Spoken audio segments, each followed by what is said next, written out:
Salut tout le monde. Salut, nous sommes lundi le 12 novembre 2018. Je me trouve en cet instant au boulevard Chachi à Kinshasa, dont j'ai pris pas mal de photos que j'ai postées, que je posterai sur la page. Voilà, donc comme je disais, nous sommes à 2 jours du départ et j'ai un petit peu de mélancolie en moi. J'avais envie de rapidement partager mes impressions. Rapidement, donc, dans un premier temps, je dirais que Kinshasa, c'est une ville où les extrêmes se rencontrent. Les extrêmes d'un côté, les extrêmes en tout cas économiques. Donc d'un côté, nous avons des personnes qui se trouvent, je pense, bien haut placées sur l'échelle de l'économie et qui n'ont pas de besoin objectif d'aller rechercher l'Eldorado sur un autre continent. Et puis de l'autre côté, c'est, on va dire, le bas de l'échelle des personnes qui donc ne vivent pas du tout dans les mêmes conditions. Et je dois dire, pour quelqu'un qui a vécu en Belgique toute sa vie, les conditions de pauvreté dont j'ai été témoin ici, bien que pas en profondeur, elles sont plutôt frappantes. Ce n'est pas le genre de pauvreté auquel on s'attend.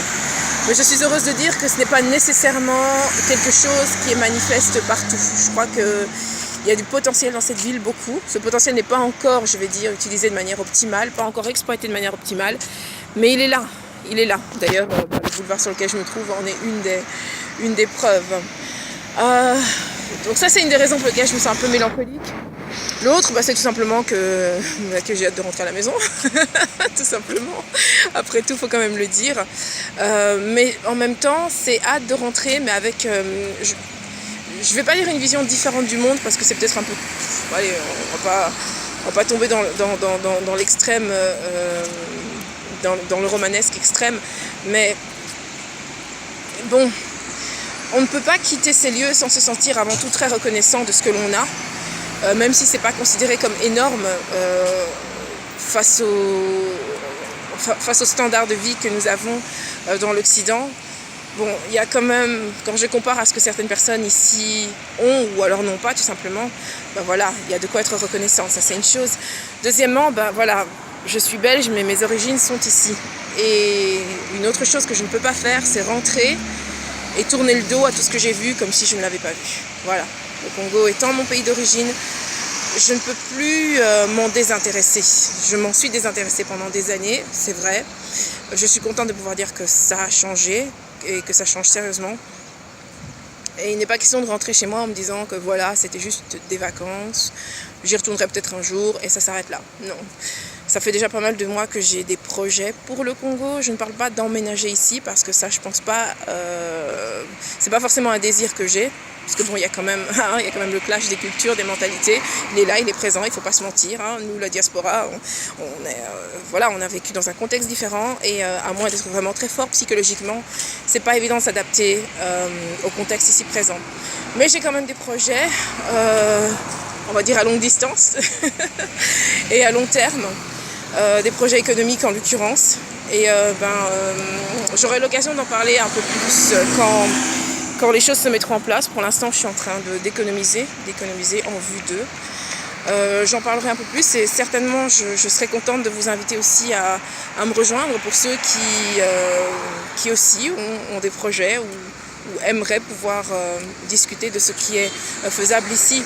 Ce pays a des besoins et ça je l'ai déjà dit et une chose que je sais, qu'on m'a toujours dite, c'est que nos anciens, nos oncles, nos tantes, nos grands-parents comptent énormément sur nous.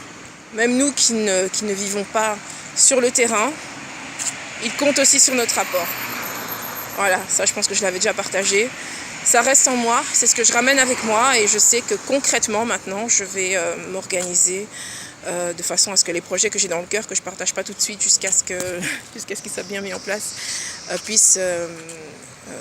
jusqu'à ce que ces projets-là puissent vraiment s'envoler. Voilà, c'est une ville qui a aussi beaucoup de beauté. J'ai beaucoup aimé les arbres, je les ai pas mal partagés, j'aime bien la nature. En plus, elle est très fertile ici, c'est vraiment une aberration qu'on puisse mourir de faim alors que tout pousse extraordinairement vite et bien ici. Et puis la famille, j'ai rencontré Non, je ne les ai pas tous rencontrés, mais j'ai rencontré une partie de je sais pas, 42, 43 cousins ici. Et ben, je suis pas prête de les oublier. D'ailleurs, on va se revoir. Voilà, je vais m'arrêter là pour l'instant. On se retrouve bientôt. J'ai d'autres vidéos à partager, dont une qui date d'avant mon départ, qui est encore en train d'être préparée. Elle est un peu en retard, vous m'en excuserez, mais voilà, elle sera bientôt disponible, bientôt prête pour être mise sur la page. En attendant, je vous salue et chère Belgique, à dans 2 jours. Voilà, bonne soirée.